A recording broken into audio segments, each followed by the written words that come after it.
তিনি দুনিয়ার জমিনে মানুষদেরকে সৃষ্টি করেছেন তার গোলামীর জন্য, তার বন্দেগীর জন্য। যদি আমরা রব্বুল আলামিনের সঠিকভাবে গোলামি করতে পারি, বন্দেগী করতে পারি, তাহলে আমরা দুনিয়াতেও হব সম্মানী, আখিরাতেও হব সম্মানী। আল্লাহ রব্বুল আলামিন মানুষ জাতিকে রব্বুল আলামিন ইজ্জত দান করেছেন, বিশেষ করে বনি আদমকে। ওয়ালাকাদ কাররামনা বনি আদম। আল্লাহ রব্বুল আলামিন আদম সন্তানদেরকে বড় ইজ্জত দান করেছেন। তার রব্বুল আলামিন তার গোলাম হিসাবে মানুষকে তো সুন্দর করে সৃষ্টি করেছেন।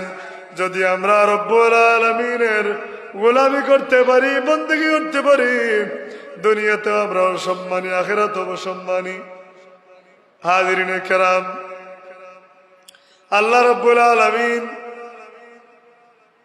মানুষকে সৃষ্টি করেছেন, জীব জানোয়ারকে আল্লাহ রব্বুল আলামিন সৃষ্টি করেছেন।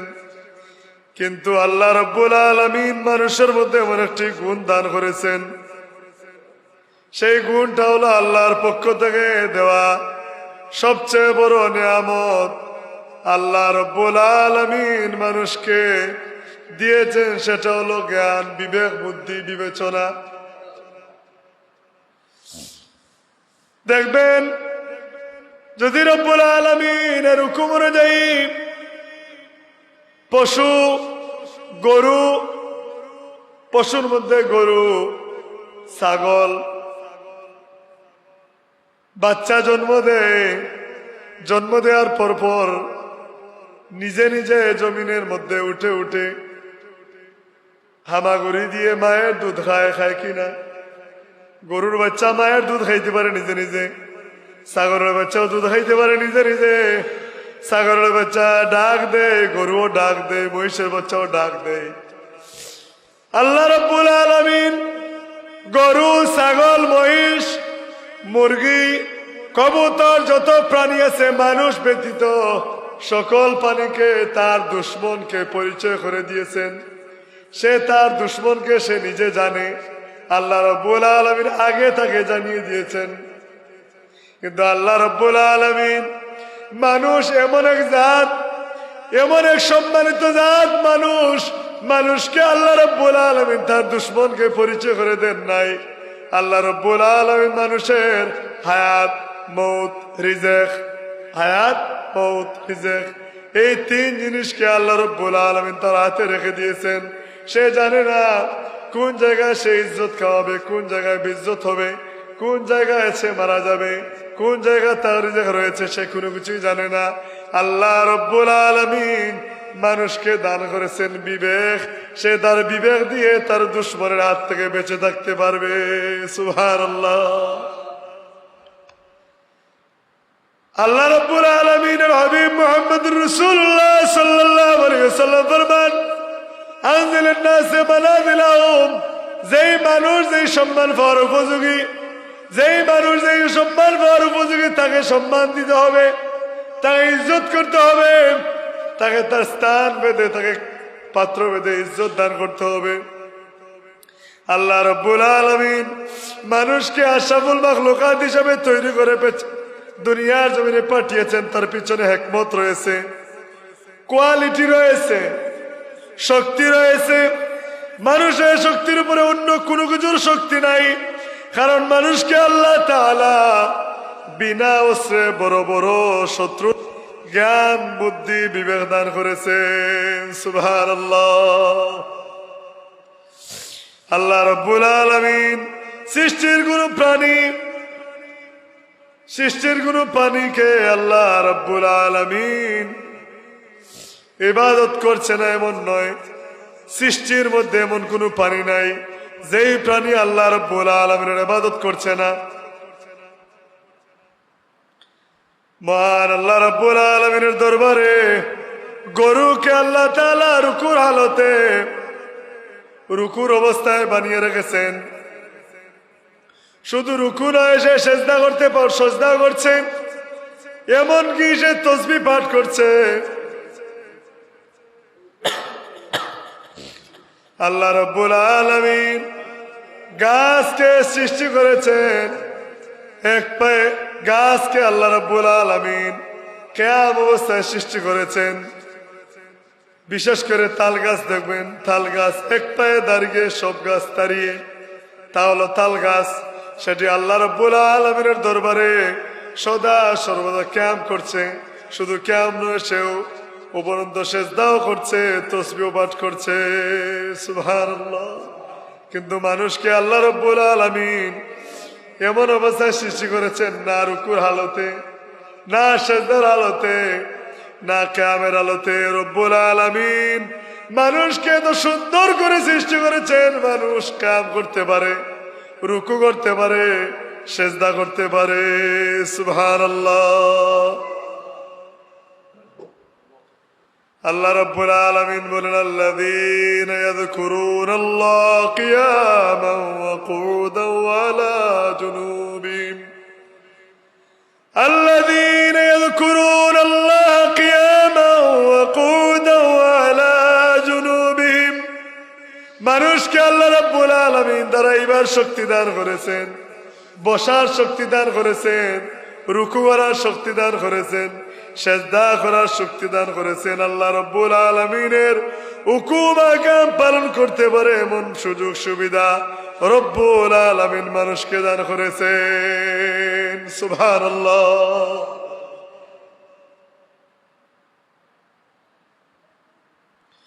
সকল হায়াওয়ান, মানুষও হায়াওয়ান, কিন্তু মানুষ হায়াওয়ান, তবে মানুষের সাথে আল্লাহ রাব্বুল আলামিন একটা স্পেশাল শব্দ যোগ করেছেন, হায়াওয়ানে নাতিক। কারণ মানুষ ব্যতীত কোনো জানোয়ারের ভাষা জ্ঞান নেই, মানুষ শুধু ভাষা জ্ঞান জানে। অন্য কোনো মানুষকে আল্লাহ রাব্বুল আলামিন ভাষা জ্ঞান দান করেন নাই। গরু কি মানুষের সাথে কথা বলতে পারবে? কথা বলতে পারে না, মুখ খুলে কোনো কিছু বলতে পারে না। শুধু মানুষ ব্যতীত এই পৃথিবীতে, শুধুমাত্র মানুষ ব্যতীত এই পৃথিবীতে ৬,০০০-এর উপরে ভাষা রয়েছে। কয় হাজার? ৬,০০০। ৬,০০০-এর উপরেই ভাষা রয়েছে দুনিয়ার মধ্যে। মানুষের ভিতরে রব্বুল আলামিন রূহ দান করেছেন, জান দান করেছেন। এটা স্বয়ং রব্বুল আলামিন নিজে দান করেছেন। এমনকি আল্লাহ রব্বুল আলামিনের সৃষ্টি কতই না সুন্দর। গরুর বাচ্চা দিল, গরুর বাচ্চা দিল, গরুর বাচ্চা জন্ম নিল, বড় হইল, মোটা তাজা হলো। মানুষ এটাকে কুরবানি দেয়, জবাই করে খেয়ে ফেললো। এখানে গরুর ইতিহাস শেষ। গরু বাচ্চা জন্ম দিল, গরুর বাচ্চা নিজে জন্ম নিল, বড় হইল, মোটা তাজা হইল। কেউ কুরবানি দিল, কেউ বিয়ার জন্য, কেউ শ্রেণীর জন্য। গরু জবাই করে গোস্ত খেয়ে শেষ। গরুর ইতিহাস এখানেই শেষ। কিন্তু কোন কোন বর্ণনা এসেছে কুরবানির গরুর শিং যুক্ত, শিংবিহীন সবকিছু পাল্লায় ওজন করা হবে। শুধু তাই না, কিয়ামতের দিন আল্লাহ রাব্বুল আলামিন উঠাবেন শিং যুক্ত, শিংবিহীন, যে যার প্রতি জুলুম করেছিল, একটি গরু দিয়ে আরেকটি গরুর উপরে জুলুম করে থাকে, সেই জুলুমের ব্যাপারে তাকে কিয়ামতের ময়দানে উঠানো হবে। সে তার জুলুমকারী ভাইয়ের প্রতি তার বিচার চাইবে। এসবকে মাটি বানিয়ে ফেলবেন আল্লাহ রাব্বুল আলামিন। কিন্তু মানুষের আত্মা কখনো মাটি হবে না, মানুষের আত্মা কখনো মাটি হবে না। মানুষকে তার মায়ের পেটে যখন রূহ আল্লাহ রাব্বুল আলামিন ফুঁকে দেওয়া হয়, তখন একটা অ্যাকাউন্ট খোলা হয়েছিল, সুবহানাল্লাহ। মানুষের মায়ের পেটে যখন বাচ্চা জন্ম নেয়, তখন আল্লাহ রাব্বুল আলামিনের হুকুম অনুযায়ী তার মায়ের পেটে বাচ্চার মধ্যে আল্লাহ রাব্বুল আলামিন রূহ ফুঁকে দেন। ওই সময় থেকে বাচ্চার নামে একটা অ্যাকাউন্ট খোলা হয়, সুবহানাল্লাহ। একজন পাগল বলেছিল, ববে আসি হইলাম দোষী, আগে কেন মরণ হইল না। ববে আসি হইলাম দোষী, আগে কেন মরণ হইল না। শায়ের বলেন জাগা জি লাগানে কি দুনিয়া নেই হ্যায় মৃত কি যা তামাশা গা নেই হ্যায়।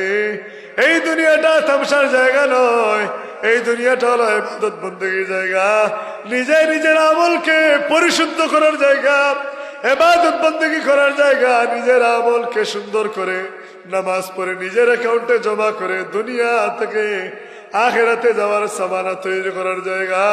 এই দুনিয়াটা তামাশার জায়গা নয়। শায়ের বলেন হরকু যাবা তো মনি মান খুশ দিলম করছে বাসদ কারে গুরে মঞ্জিলম। আল্লাহ আমাকে তুমি যে হালতে রেখেছো, যে অবস্থায় রেখেছো, আমি তোমার দরবারে শুকরিয়া, আমি ধৈর্য ধারণ করলাম, শুকরিয়া আদায় করলাম। আল্লাহ শেষ জায়গা যখন আমার গুর মানে কবর, কারে গুরে মঞ্জিলম, শেষ জায়গা যখন আমার কবর হবে, তখন আল্লাহ আমি তোমার উপরে রাজি এবং খুশি। সুবহানাল্লাহ। কিন্তু আমরা তো আল্লাহর দরবারে সবর করতে পারি না, ধৈর্য ধরতে পারি না।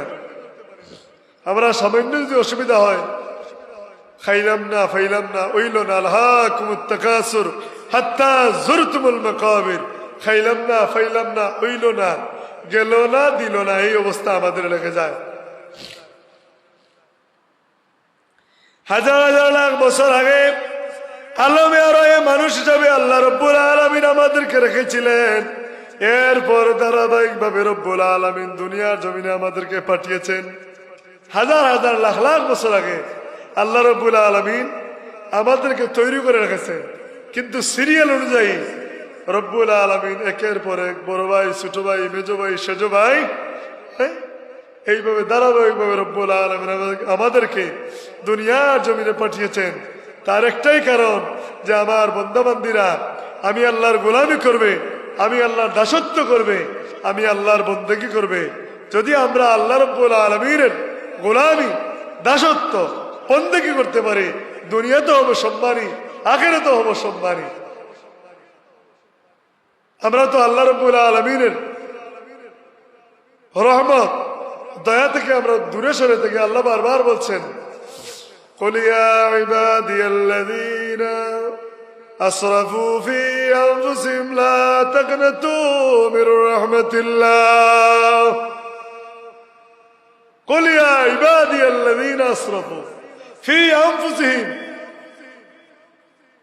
আমার নবী মুহাম্মদ রাসূলুল্লাহ সাল্লাল্লাহু আলাইহি ওয়াসাল্লাম, আপনি আমার গোলামদেরকে জানিয়ে দেন, তারা নিজে নিজের উপরে জুলুম করে ফেলেছে, গুনাহ করে ফেলেছে, তারা যেন আমি রব্বুল আলামিনের রহমত থেকে নিরাশ না হয়।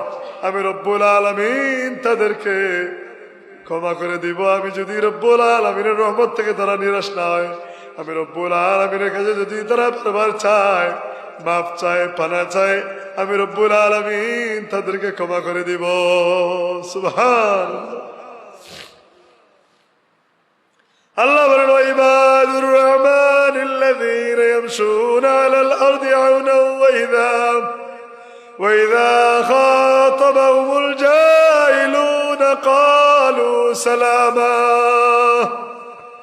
আল্লাহ বলেন আমি রহমানের বান্দা তারা যারা দুনিয়ার জমিনে নম্রভাবে চলাফেরা করে, মানুষের সাথে ভালো ব্যবহার করে, তাদেরকে আমি রব্বুল আলামিন বলছি তারা আমি রহমানের বান্দা। আর যখন তাদের সাথে অজ্ঞরা, না জাননেওয়ালা মানুষ, বেনামাজি মানুষ যখন তাদের সাথে তর্ক জুড়ে বসে, তখন যেন তারা বলে কালু সালামা, তখন যেন তারা তাদেরকে সালাম দিয়ে দূরে সরে যায়। ওয়াইবাদুর রহমানিল্লাযীনা ইয়ামশুনা আলাল আরদ। আল্লাহ বলেন আমি রহমানের বান্দা তারা, আলাল আরদ দুনিয়ার জমিনে যারা, হাওনা ওয়া ইযা খাতাবাহুমুল জাহিলুনা ক্বালু সালামা, আমার বন্ধাদের সাথে নম্রভাবে চলাফেরা করে, সুন্দরভাবে চলাফেরা করে, নম্র ভাষায় কথা বলে। আর যখন তাদের সাথে কেউ না জাননেওয়ালা মানুষ, কম জাননেওয়ালা মানুষ তর্ক জুড়ে বসে কোনো বিষয় নিয়ে, তখন যেন তারা বলে ক্বালু সালামা, ভাই তোমার উপরে কথা বলার টাইম নেই, আসসালামু আলাইকুম। وعن سيدنا أبي قتادة رضي الله تعالى عنه قال قال رسول الله صلى الله عليه وسلم صيام يوم عاشوراء إني أحتسب على الله أن يكفر السنة التي قبله حضرت আবু কাতাদা রাদিয়াল্লাহু তাআলা আনহু রাসূলুল্লাহ সাল্লাল্লাহু আলাইহি ওয়াসাল্লাম ফরমান আশুরা দিনের রোজার দ্বারা আমি আল্লাহর নিকট বিগত এক বছরের গুনাহ ক্ষমা করে আমি আল্লাহ দেই। আবু কাতাদা রাদিয়াল্লাহু তাআলা তিনি বর্ণনা করেন রাসূলুল্লাহ সাল্লাল্লাহু আলাইহি ওয়াসাল্লাম ফরমান যে যারা ব্যক্তি আশুরার দিন রোজা রাখলো সে আশা করতে পারে আল্লাহ রাব্বুল আলামিন তার বিগত এক বছরের গুনাহ ক্ষমা করে দিবেন। সুবহানাল্লাহ। মুসলিম শরীফ, আবু দাউদ শরীফ, আবু তিরমিজি শরীফ, ইবনে মাজাহ শরীফের হাদিস। আল্লাহ রাব্বুল আলামিন পবিত্র কোরআনে কারীমে গাভীর আলোচনা করেছেন। সূরা বাকারা, গাভী, গরু। যখন আল্লাহ রাব্বুল আলামিন গাভীর আলোচনা করলেন সূরা বাকারার মধ্যে, মৌমাছি তারা বলে আমরা কি দোষ করলাম, আমাদের কোনো আলোচনা নাই। আল্লাহ রাব্বুল আলামিন সাথে সাথে মৌমাছি সম্পর্কে সূরা নাযিল করলেন।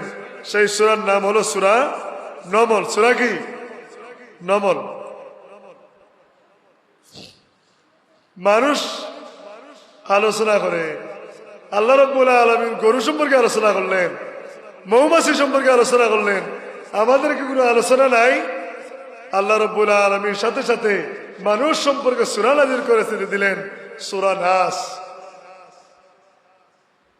মহিলাগণ মনে মনে ভাবে আমরা কি দোষ করলাম? আল্লাহ সমস্ত মানুষের কথা বললেন, আমরা মহিলা আলাদা জাত, মানুষ হিসাবে আমাদের সম্মানও বেশি, আমাদের সম্পর্কে কি আল্লাহ কোনো কথা বলেন নাই? সাথে সাথে রব্বুল আলামিন মহিলা সম্পর্কে সূরা নাযিল করে দিলেন সূরা নিসা। মহিলাদের মধ্যে যারা নামাজ পড়ে, বন্দেগী করে, পর্দা করে, পুশিদা করে, তারা মনে মনে আলোচনা করে যে আমাদের সম্পর্কে কি আল্লাহ কোনো সূরা নাযিল করেন নাই? আমরা তো নামাজ পড়ি, বন্দেগী করি, তারা তো নামাজ পড়ে কম, পর্দা ঠিক নাই, পুশিদা ঠিক নাই, গলার আওয়াজ পর পুরুষে শুনতে পায়। রব্বুল আলামিন সাথে সাথে নামাজি মহিলাদেরকে আলাদা করে দিলেন সূরাতুল মুমিনাত। সুবহানাল্লাহ। রব্বুল আলামিন এইভাবে সকল প্রাণী সম্পর্কে রব্বুল আলামিন আলোচনা করে দিয়েছেন। হায়াতুল আওয়াল কিতাবে আল্লামা কামালউদ্দিন তামেরি রাহমাতুল্লাহ আলাইহি উল্লেখ করেন যে রব্বুল আলামিন মানুষকে সৃষ্টি করলেন, কিন্তু কেউ হয় নামাজি, কেউ হয় পরহেজগার, কেউ হয় মুত্তাকি, কেউ হয় আল্লাহওয়ালা, আবার কেউ হয় বেনামাজি, মিথ্যা কথা বলে, মানুষের সাথে খারাপ আচরণ করে, মানুষের সাথে ভালো ব্যবহার ঠিক নাই, মা বাবার সাথে অসৎ আচরণ করে। এর কারণ কি?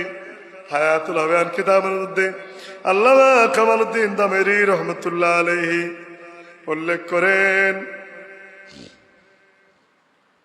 পোকা, আম আছে না, আম বলেন, লেসু বলেন, কাঁঠাল বলেন, এই ফলের বাহির বড় সুন্দর লাল টকটক, কিন্তু যখন আপনি এটা খাওয়ার জন্য গাছ থেকে নিয়ে আসবেন, দা বা ছুরি দ্বারা কাটবেন, তখন দেখবেন এর ভিতরে পোকা পাওয়া যায়।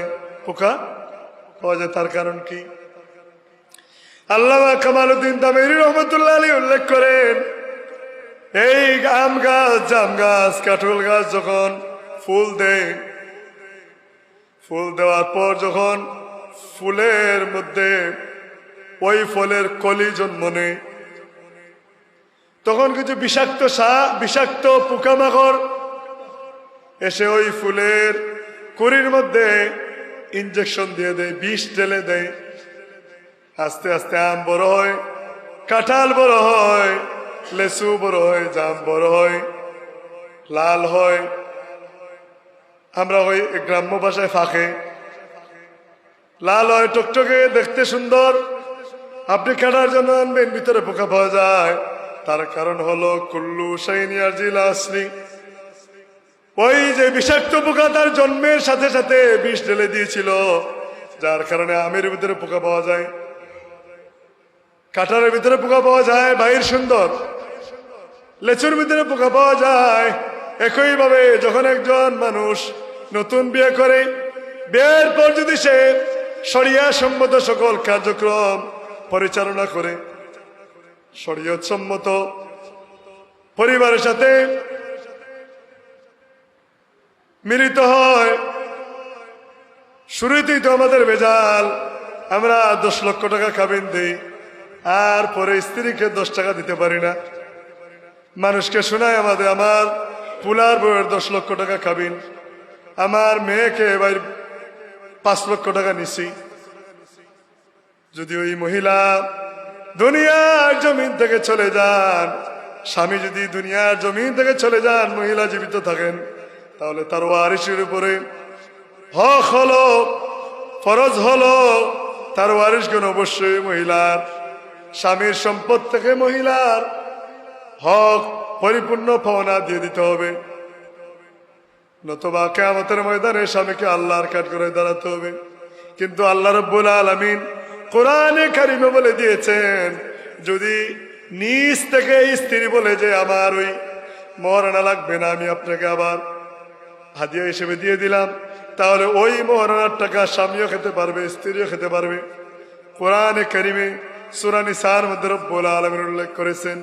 কিন্তু অনেক মহিলা দেখা যায় জুলুমের শিকার হয়, বিয়ের পরে স্বামী জুলুম করে, বাবার বাড়ির স্ত্রীকে আটকা পড়ে, পরে স্বামী ছেড়ে দেয়, পরে মহারণা নিয়ে টানা ইসরা করে। মহারণা 1 টাকা কমানোর কোনো আইন নেই। যদি যেটা মোহরে মোজ্জল হয়, মোজ্জল হয়, তাহলে 1 টাকা কমানোর কোনো আইন নেই। সমস্ত পাওনা মহিলাকে দিয়ে দিতে হবে। কোর্টের মাধ্যমে আপনি বিচার আদালতে গিয়ে যদি 1 লাখ কমান, কিয়ামতের ময়দানে তো আল্লাহর আদালতে কমাতে পারবেন না। হাজরিনে কেরাম, মানুষ যখন বিয়ে করে, তখন যদি সে শরিয়া সম্মত ইসলামী রীতিনীতি অনুযায়ী সে পরিবারের সাথে মিলিত হয়, আল্লাহ রসুল যেই দোয়াগুলো শিখিয়ে দিয়েছেন সেই দোয়াগুলো পাঠ করে, অজু করে নেই, মশারি টানিয়ে নেই, তাহলে জেনে রাখবেন ওই সন্তান নেককার হবে, ওই সন্তান আল্লাহওয়ালা হবে। এখন তো মানুষ জোরের আজানও বুঝে না, মাগরিবের আজানও বুঝে না, ফজরের আজানও বুঝে না, চলছে। যখন মন চাইল গরু মহিষের মতো কারবার শুরু হয়। এমন যদি হয়, তাহলে ওই সন্তান, ওই যে তার বিসমিল্লাতে সমস্যা, কল্লু শাইন ইয়াজি ইসলাম এরা আসলি, এটা শাইর বলেছেন তার আসলে সমস্যা, গ্রাম্য ভাষায় বলে তার নারীগত দোষ। সেটা যদি হয়, তাহলে বড় হলে আপনি যতই তাকে দোয়া তসবিহ পাঠ খতম কালাম আর আপনি দোয়াই দেন না, করে কাজ হবে না, কারণ তার বিসমিল্লাতে অসুবিধা। এজন্য সতর্ক হওয়া দরকার, আমাদের সুন্দর হয়ে চলা দরকার। আল্লাহ রসুলের কথা মত, রসুল্লাহর সুন্নাহ অনুযায়ী এবং আমাদের ইমামের মাযহাবের ইমামের ফতোয়া অনুযায়ী যদি আমরা চলি, তাহলে দেখবেন আপনার সন্তান আপনাকে গালি দিবে না, আপনার সামনে দাঁড়িয়ে কথা বলবে না। এই যে সন্তান, এমন সন্তান থেকে পানা চাওয়ার জন্য আল্লাহ দোয়া শিখিয়ে দিয়েছেন, রব্বানা হাব লানা মিন আজওয়াজিনা ওয়া যুররিয়াতিনা কুররাতা আয়ুনি ওয়াজআলনা লিল মুত্তাকিনা ইমামা।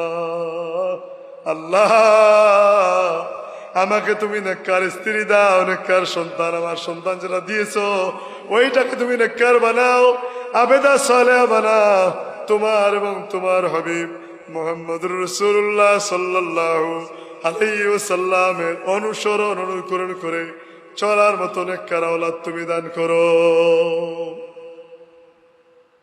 আল্লাহ মানুষকে এত সুযোগ দান করেছেন, এত সুবিধা দান করেছেন, এর পরেও আমরা আল্লাহর পক্ষ থেকে যে সুবিধা সুযোগ দিয়েছেন ওইটা আমরা নিতে রাজি নাই। দরুদ শরীফ সাল্লাল্লাহু